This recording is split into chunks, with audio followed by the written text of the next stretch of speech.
Good morning, everyone. My name is John Young. I'm the Vice President of Communications and Marketing at Oakland University on behalf of the Rochester Regional Chamber, my co-chair Pam Valentik, and the Chamber's Legislative Affairs Committee. We'd like to welcome you to the 2024 Community Outlook Press Conference sponsored by Corewell Health Troy and Oakland University.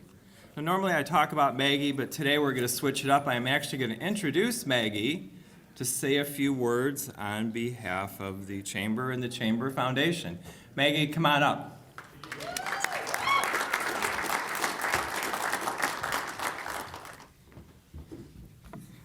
Good morning, everyone. So if I have any press here, we do have press packets for this event. And if you just walk over to the table over there, Michelle will make sure that you get a press packet for this event. So good morning. My name is Maggie Bobbitz, and I'm honored to be the president of the Rochester Regional Chamber of Commerce and the Chamber Foundation. I have to switch pages here.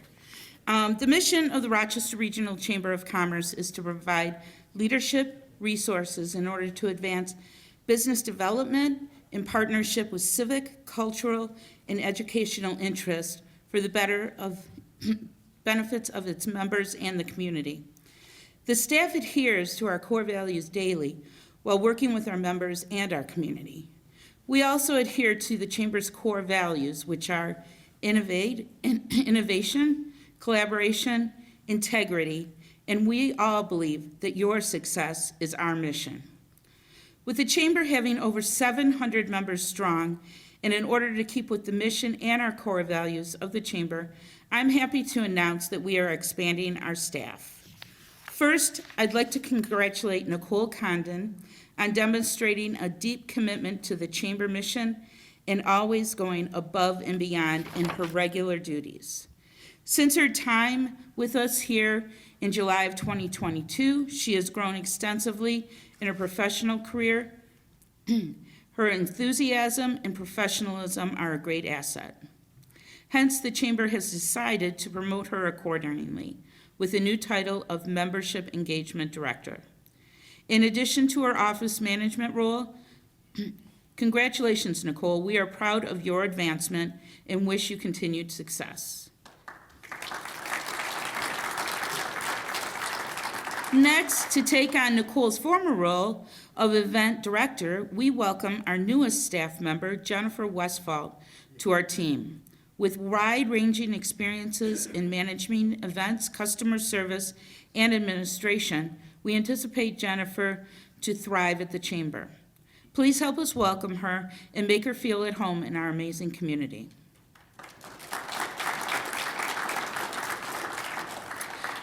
There's a quote from Helen Keller that I think sums it all up. Alone we can do so little, together we can do so much.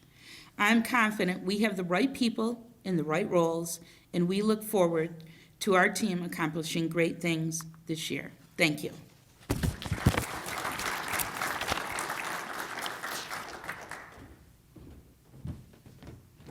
Thank you, Maggie. Next, it's going to be Oakland University. There's so much conversation going on about FAFSA and financial aid lately and delays.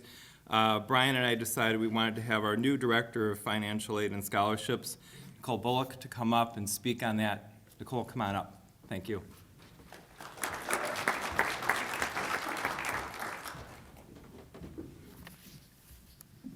Good morning, everyone. I want to thank you for having me here today. As John said, I'm Nicole Bulk. I'm the Director of Financial Aid here at Oakland University, and I wanted to take just a couple of minutes to talk about the 2024-25 FAFSA process.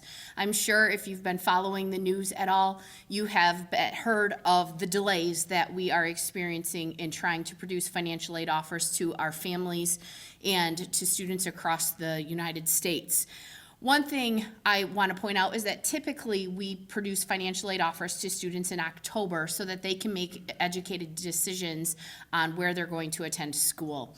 Because of the delays, we haven't even received FAFSA information yet for those families. We're expecting it in the next couple of weeks, and we hope to be able to produce financial aid offers out to students in the month of April.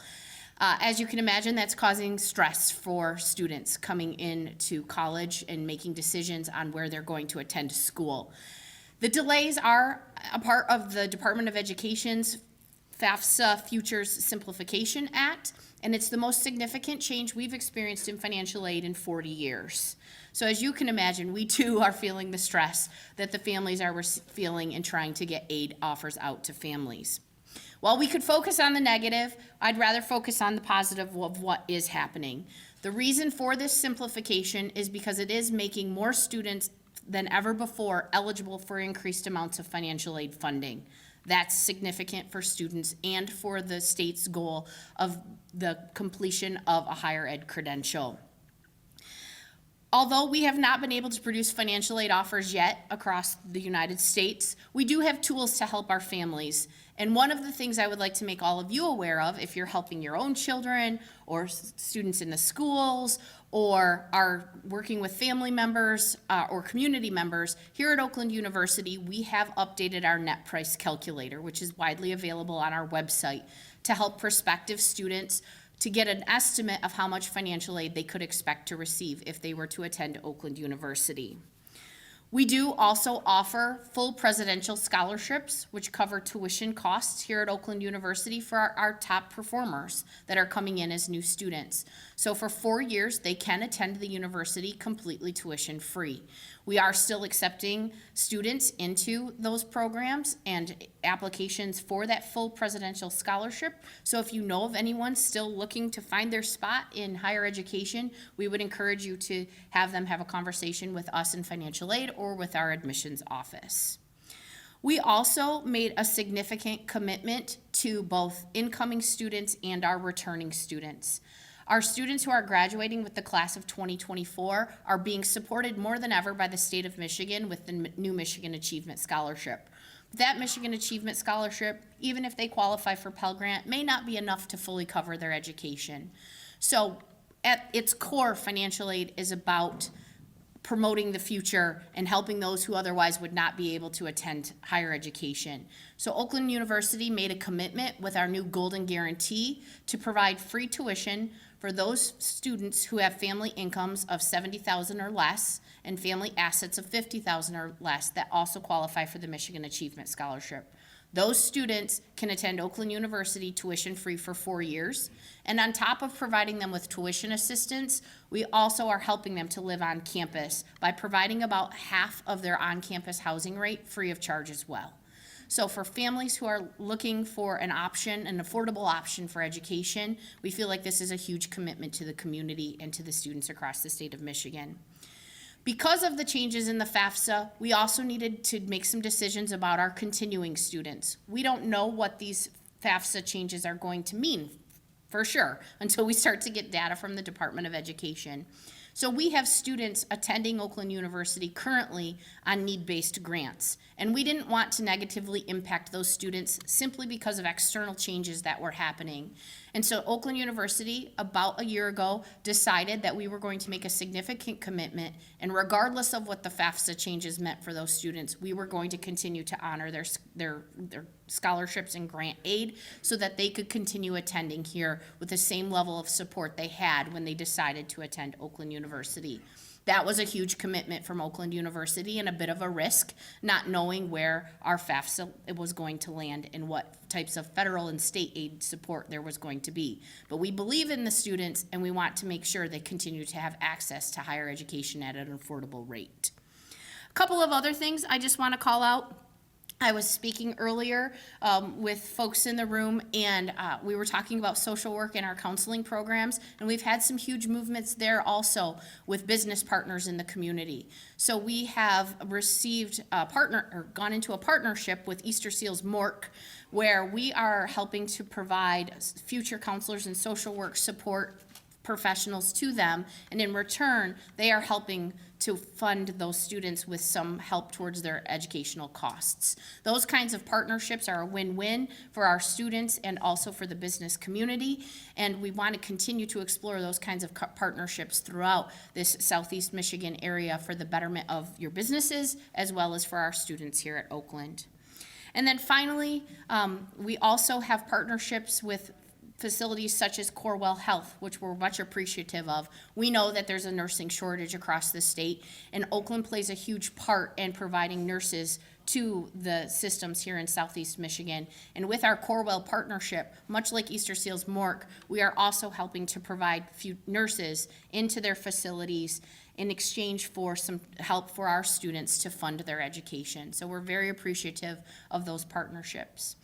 The one last thing, being a financial aid professional, that I would want to leave you with is that every single student needs to do a FAFSA. We're trying to overcome this belief that my family might make too much money, but I can tell you we have students whose families are making upwards of $150,000 to $160,000 who are qualifying for scholarship funding through the Michigan Achievement Scholarship. So it's critical that you help us in continuing to share the word that we want every student to do the FAFSA for the 24-25 school year. Again, thank you, and I appreciate your time.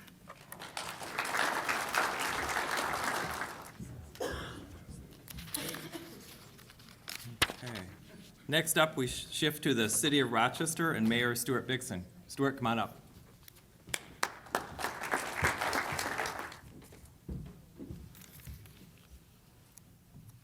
There's a lot of money out there for college kids, huh? Wow. So welcome, I'm Stuart Bickson from the City of Rochester, Mayor of the Rochester, and we think we have a lot of exciting things going on in our city. So first of all, we have 3 new city council people. Christian Hauser was recently elected, Debbie Jones and Sarah King was just appointed to city council. So we have a new council and we think it's really exciting, and actually we have Sarah King sitting right up here. So Sarah, why don't you stand up and say hello to everybody? So we have a new group and we think it's going to be very good. Thank you. So what happened in 2023? What actually got done? A couple things. First, we have Heroes Point, which is down at our fire station, and we have a piece of steel that was dedicated that came from the Twin Towers in New York, and as a reminder for all time of what happened on 9/11 and the sacrifices that the first responders made. So you can come down and check that out sometime. We have the Sugar Maple Grove, which is basically a shaded area, so when people come to our downtown parks and things, they can sit and enjoy themselves. And it was really put together by our DPW and our staff. And it's by our community garden back by the DPW place, so come check that out sometime. And then we really believe we are a biking community, and we said we have some places where it's kind of harder to cross the street. So we went out and said we need to spend some time and money and make these crossings safer for everybody. So we have these throughout town, and if you're riding your bike, or if you're walking, it's a lot safer to cross at some of these things as traffic has gotten a bit more in Rochester than it used to be. Okay, so what's coming to Rochester? We have a lot of really interesting new concepts that are coming. And the first is the Granary, which people probably around here know as the Rochester Elevator. We saved the Rochester Elevator. We said, if you're gonna do a project here, you have to save that, and you have to save what's historical in Rochester. And we did that, and they are building a beautiful, expensive luxury apartments right downtown. They're gonna be 3,000 square feet. I know everybody needs 3,000 square feet. And it's a bit expensive, but it's gonna be a beautiful project right downtown with saving our historical elevator. Next, we have the Rewald building. Is gonna be a new building right next to the Frank Rewald, their headquarters building. And it's gonna be a mixed-use restaurant, office space, and things. And it really kind of fits into, it's right near the mill, so it kind of fits into the historical aspects as well. And then we have under the bridge, when you're coming into the city, we're gonna have this big complex of luxury apartments and townhouses called the Riverfront Place. It's 134 units. And this was an area that really was kind of underdeveloped, was an old industrial area. And now it's going to be an exciting living complex right on the Clinton River Trail. So it's a really nice place, and we think it's going to be really nice to add to our downtown.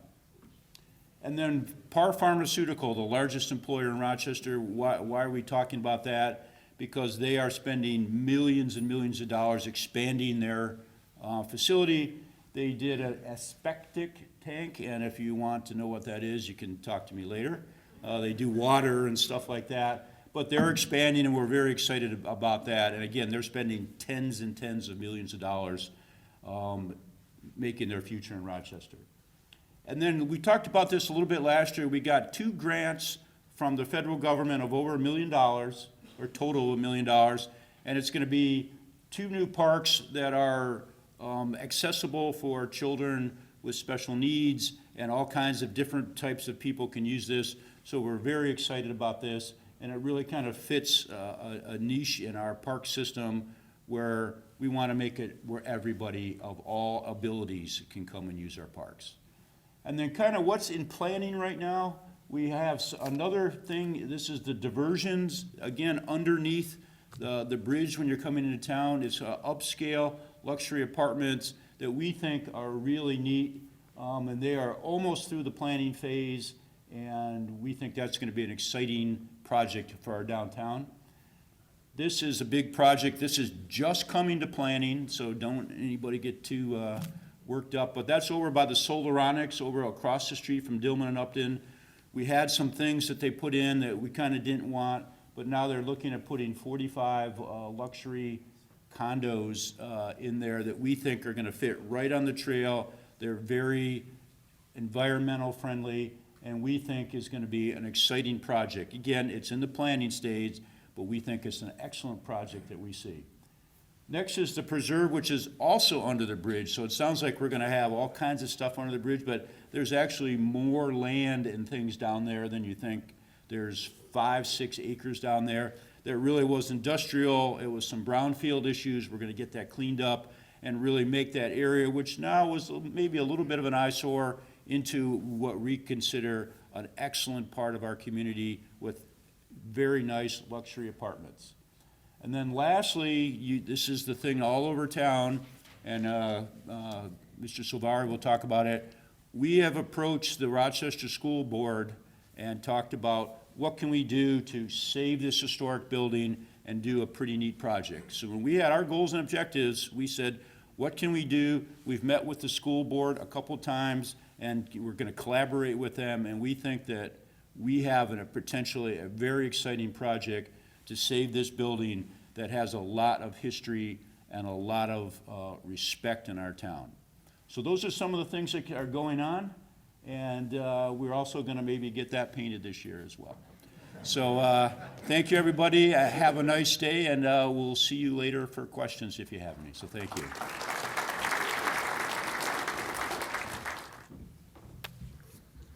Okay, next up for the City of Rochester Hills, Mayor Brian Barnett. Come on up, Brian.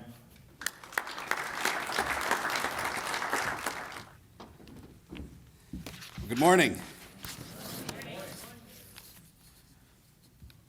It sounds like there's 14 people here. Good morning. Good morning. It's nice to see everyone here. Nice to be back for my 38th Community Outlook Breakfast. This is such a wonderful, wonderful event, and before I make a few comments about what's happening in our amazing community, I want to thank Maggie Bobbitz and the Chamber team for an outstanding job in bringing us together. Maggie, thank you, and congratulations on your work as well. And I do want to thank and congratulate the other members, the colleagues I have up here, and the great things that are happening. It's fun to watch a region really succeed, and that's what you have with the City of Rochester, Oakland Township. And today, specifically want to thank and congratulate John and his team and the school board for their election win this week. Congratulations not only to you and your team and your leadership, but also to the community for making a great decision. There's nothing more stressful than to be on a ballot and everyone's saying, oh, don't worry about it, you've got this thing. That's all you do is worry about it until you actually win. So congratulations to the school board. Rochester Community Schools is in great shape, and we're pleased that the community supported it. Well, listen, we have a ton of things going on in the City of Rochester Hills, and they only gave me 45 minutes this morning to share them with you. I'm going to try and take 4 and be quick about it. But last year, we celebrated our 200th anniversary as a community with the founding of Stony Creek Village. And this year we have another celebration, albeit a little bit younger. It's the 40th anniversary of the city of Rochester Hills. And many of you were here when we were Avon Township and can think and see the way our community has grown and succeeded from pretty humble beginnings to what now is one of America's premier communities. And we'll talk a little bit about that more in the program that follows. But I'm incredibly blessed, among all things, to be surrounded by an amazing team. And all the credit for everything that's presented here and in our later session goes to an outstanding group of people who I believe are the greatest show in local government. They care most about customer service. We celebrated with the greatest show last year with a little bit of fanfare actually here on the campus of Oakland University. But really, these are the heroes that deserve all the credit and really the people that I think make our community hum. And it is absolutely humming. The numbers that you want to be high are as high as they've ever been in 40 years historically. And the numbers you want as low as you've ever could want them are as low as they've ever been historically. Our unemployment rate is 2.2%. That's the best in 40 years. Our vacancy rate among our technology parks is under 3%, as low as it's ever been in 40 years. Our property values are as high, and the assessed value of our community as high as it's ever been in 40 years. Our community is absolutely on a roll. We have investment coming in every corner of our city, more projects and investments that I can even share, thanks to the deft leadership of a city council that understands that growth is important, but controlled and appropriate growth is what's needed in our community. Many of them are here, and I'll recognize them a little bit later. We're blessed to have outstanding metrics. The reason that companies want to be in Rochester Hills is that 60% of our community has at least a bachelor's degree, which puts us off the charts when it comes to looking for the most critical thing a company is looking for, and that's talent embedded in a community. We have companies that are working on the very latest in AI, in advanced automotion, and in robotics. As you know, we still remain the nation's capital of robotics here in the city of Rochester Hills. And among all those things, one thing that I think is most important to the people that live in our community is that we are still the safest city in Michigan among cities our size, according to the FBI, for 7 consecutive years. So we're really exceptionally excited about that as well. Among all those things, we've also added green spaces and park projects. And you'd think that after 40 years and a lot of these successes, this might be the year to rest. But that really isn't in our DNA, both as a community and certainly, and I'm not going to look at any eye contact in my office, but for me as well, we don't rest. We attack projects and have so many more things on the horizon that we're excited to talk about. One of those things, and one thing I'm absolutely pleased about that I think sets our community apart, is our commitment to parks and open and green spaces. And today I'm excited to announce for the first time our next venture in parks. Now, for those of you that have heard me speak before know that our park system is second to none in the state of Michigan. Last year we had 1.4 million people visit our park system, more than the Detroit Tigers and Red Wings had at home games in all of 2023. Visit Rochester Hills Parks. And so we didn't take and sit that and go, okay, we've got a good thing, let's walk and rest for a while. We are absolutely doubling down, and for the first time are presenting today publicly, the only people that have seen this is our city council and our planning commission, plans for the next phase of investment in Rochester Hills Parks. Take a look at some of these pictures. We are investing in 4 parks over the next few years. 2 brand new ones, Brooklands Plaza down by the splash pad, Nowicki Park, and a completely reimagined older park of Bloomer and Spencer. The project cost of these are about $30 million of investment into these parks. Now, this park here is Bloomer Park. This is our largest park, over 200 acres. We're talking about reimagining the river interface that people have and bringing people down. How cool is that, folks? I mean, I would leave here right now in the cold weather and do either of those things to get skywalks, to get unique areas to visit and to view the natural landscape and wildlife. This is Spencer Park, our lake park. We're talking about bringing people into the lake for unique experiences to get them over the water and interfacing in new and engaging ways to create new places to play and to experience family moments.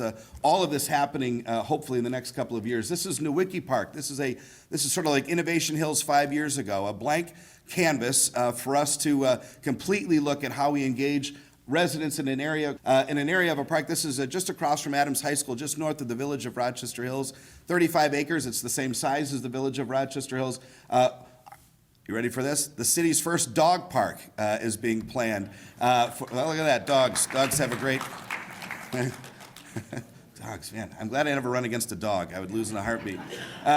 Boardwalks, playgrounds, everything innovative. Think Innovation Hills and the way we've developed that with an attention to detail, with an attention to folks with all abilities and resources, that this is going to be amazing. And finally, Brooklands Plaza. This one is starting this year with the support of the City Council, right next to our splash pad, envisioning a city center, a place to gather, a place to come together, again, in an area that's relatively underparked in our community. My goal is that in the next 4 years, Rochester Hills will have the greatest park system, not in Oakland County, not in Michigan, not even in the Midwest, but when you think of premier parks in the United States of America, Rochester Hills will be one of the top communities you talk about. Our community loves our parks, our council listens and supports them, and these exciting things are coming to the city of Rochester Hills.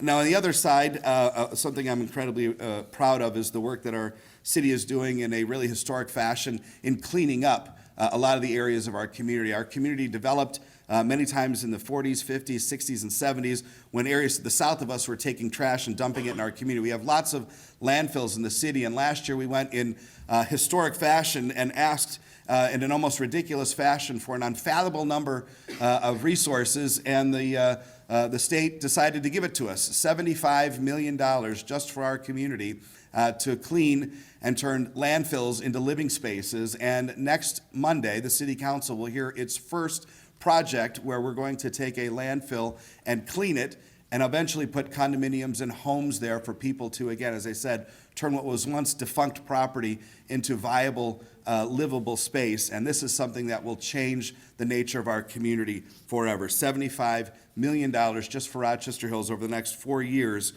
to return this property to fungible use. So we are super excited about that. And the last thing I will say today, as excited as we are about what we've been able to accomplish over the last 40 years, we launched today something new, and I'm going to ask all of you for your help. We launched today the start of our master plan program, which will take about a year to complete, and you'll be able to participate in your seats today when we get up to the breakfast with a QR code that will ask you to complete a few questions about our survey. We don't want to take this journey on our own. We're so excited of where we've been, but we're even more excited about where we're going, and that largely is driven by the hopes, dreams, and desires of the people that care about Rochester Hills, and hopefully that's all of you. So many things happening in the city, excited to share more of them. A lot of historic things happening, but I'm really pleased and so grateful as always to continue to lead the city of Rochester Hills. I thank you to our city council, our amazing team, and look forward to seeing more of you at breakfast. Thanks.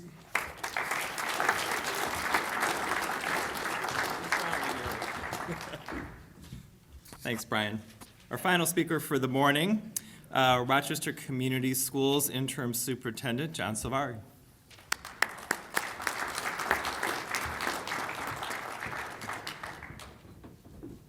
Good morning. After the press conference, I'd like a word with whoever had me follow Brian Barnett. It's never an easy thing to do. I'll do my best. So I am honored and privileged to be the interim superintendent of Rochester Community Schools for the 2023-24 school year. I want to talk just a little bit about my background. This is not about me, but there's a point to it, so bear with me just for a second. But this is my 45th year in public education in one way or another. And I've been just about everything you can imagine over those years: teacher, counselor, principal, central office administrator, superintendent in 2 Metro Detroit area school districts, most recently in the Waterford School District. I've been semi-retired for the last 9 years, not really. But I have been during that time quite busy, taking on various interim roles in local school districts and serving as a consultant for the Michigan Leadership Institute. And it's in that role that I've worked with dozens of school districts throughout the Metro Detroit area, Southeast Michigan, assisting them with various things such as searches for new superintendents, strategic planning, grade level reconfiguration, bond planning, mentoring, administrators, you name it, a lot of things. So I've spent time in dozens of school districts throughout Southeast Michigan over the years. Now that I am in Rochester Community Schools, I can tell you unequivocally and enthusiastically that I have not seen a finer school district in all that time than Rochester Community Schools. It's an absolutely outstanding district. That was my perception as a Rochester resident before I became part of the district. Now that I am part of it, I can say that as a fact. So I want to talk just a little bit about some of the things that we have done. Even though we're a great district, we're not resting on our laurels. We continue to work to improve and get even better. I'll cite some of the recent things that we've done that help to make us a great school district. We have made a $1.7 million investment, adding 7 additional school counselors and 8 academic interventionists to support our students. We're offering free pre-kindergarten programs for 4-year-old children through the Michigan Department of Ed's Great Start Readiness Program. We have initiated steps to offer free pre-kindergarten services. We, in partnership with the Rochester Community Schools Foundation, which has been a great support to us, we've established a dual enrollment scholarship fund to offset tuition costs here at Oakland University, so more students can access college courses while they're still in high school. We've continued to enhance our curriculum. One highlight of that is Bridges in Mathematics. This is a new inquiry-based curriculum resource. So our elementary students are using visuals and hands-on manipulatives to understand mathematical concepts and solve complex problems relatable to the world around them. We've added some state-of-the-art technology. Our technology is strong, but we've added to that. We've added 3D anatomy tables, and they are pretty amazing. I would hope everyone would get a chance to see them. So our anatomy and biology students are using this state-of-the-art technology as a medical teaching aid to conduct 3D virtual dissections of the human body. Really incredible stuff, and you have to see it to believe it, trust me. More broadly, in terms of the state of the district, in terms of state funding, we really receive modest funding as compared to many other districts in our region and throughout the state. I won't get into the complex funding system for Michigan school districts, but there's a variance there. Rochester Schools is on the lower end of that variance, and yet we maximize opportunities to ensure that our students excel with the funding we receive. 97% of our students graduate. That's the highest rate in Oakland County. We're very proud of that. To add to that, we access numerous grants. We're very aggressive with that. We pursue opportunities that support student and staff safety, elementary literacy and math education, mental health, teacher retention, and more. I want to cite our excellence with budget. With those resources, we do, I believe, an outstanding job of managing those resources. For the 7th year, we have received international recognition for excellence in school budget presentation by the Association of School Business Officials International. We were one of only 3 districts in Michigan and one of only 139 districts across the United States and Canada to receive the 2022-23 Meritorious Budget Award. So one of the things that's happening that is certainly of interest is the district is currently undergoing a search for a long-term superintendent. I'm serving as the bridge from the former superintendent to the new one. The hope is that the new superintendent will be selected and ready to start as of July 1st. That process is ongoing. We'll find out very soon who the candidates are that will be interviewed. I would encourage anybody who's interested to pay close attention, be engaged in that process. It's a very public process. The interviews are public. Folks that are present and engaged will have a chance to provide feedback to help the board make what is the most important decision the Board of Education ever makes. So you want to stay tuned to that. That's a huge decision facing the district. We're currently undergoing a strategic planning process as well, and I think that's a sign of the fact that there is no complacency in Rochester Community Schools. Even though we are an outstanding district, we're undergoing strategic planning so that we can identify areas that we can focus on over the course of the next several years, strategically work to improve, in a way that will elevate the district to even greater heights over the course of the next several years. So that's a very exciting project, and one where there's been a high level of staff and community engagement as well. And I will, of course, add non-homestead operating millage. We were so pleased to have that not only pass at Tuesday's election, but there were several other districts in Oakland County who were going for a similar millage, and several throughout the Metro Detroit area. Rochester's margin of victory was the highest in the entire Detroit metropolitan area, which speaks volumes for the level of support we have from our constituents for our school district.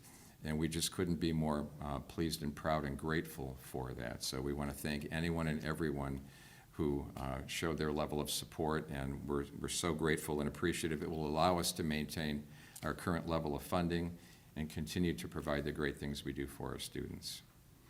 I was not going to speak to this, but Stuart mentioned this, so I have to now, right? The collaboration, the ongoing dialogue that's going on relative to our old administration building on University. The hope of the board and of the district has been to find a way to keep the building intact, right? To be able to sell the building, but do so in a way that the building wouldn't kind of disappear. A lot of folks love that old building. There is some historical value to it, and first and foremost, we would love to see that happen. So it's very preliminary. We're in the very early stages of dialogue, but it's an exciting prospect to think that we may be able to collaborate with the city of Rochester in a way that would benefit the city, benefit the school district, and preserve that building for many, many years to come. So we don't know yet what's going to happen with that, but we're excited to be in dialogue about it. So stay tuned, and we hope we have some good news relative to that in the near future. So I have spent, in the time that I have been here, a lot of time in our schools, in classrooms, seeing firsthand what's happening in our schools. And I'm going to go back and tell you that it's just such an outstanding school district, from our students who I see, and this is in every building, elementary, middle, high school. Kids are highly engaged, enjoying what they're doing, taking advantage of the numerous opportunities that they're provided. And nothing warms your heart more than to see students who appear to be really enjoying their educational experience. The staff members that we have, probably more than anything else, is what makes us an exceptional district. From our teachers, who are just so dedicated and obviously have a passion for teaching and learning, and who obviously really, really care for our students. And again, I see that in classroom after classroom after classroom throughout the district.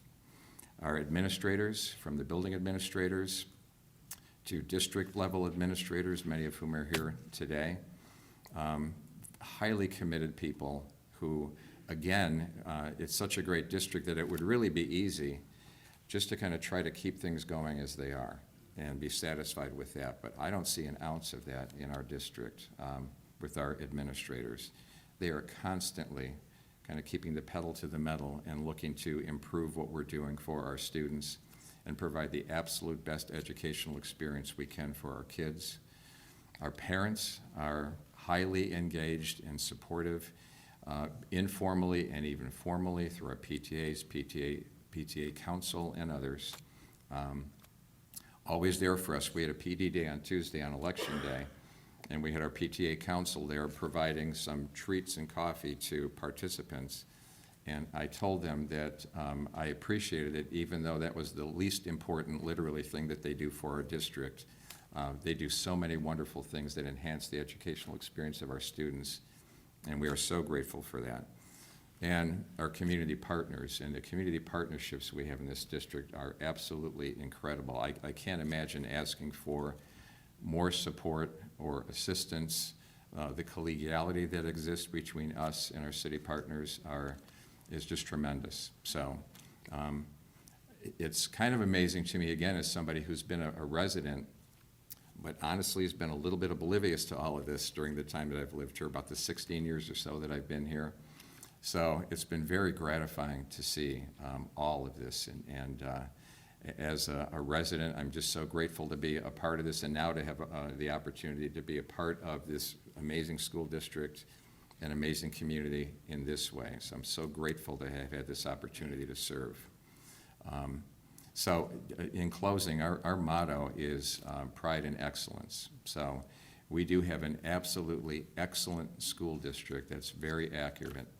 But I think for all of those of us who live here, who work here, who have our children attend school here, we have every reason to be very proud that Rochester Community Schools is our school district.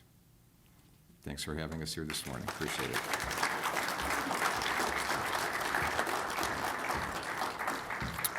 Thank you all for attending this year's press conference sponsored by Corewell Health Troy and Oakland University.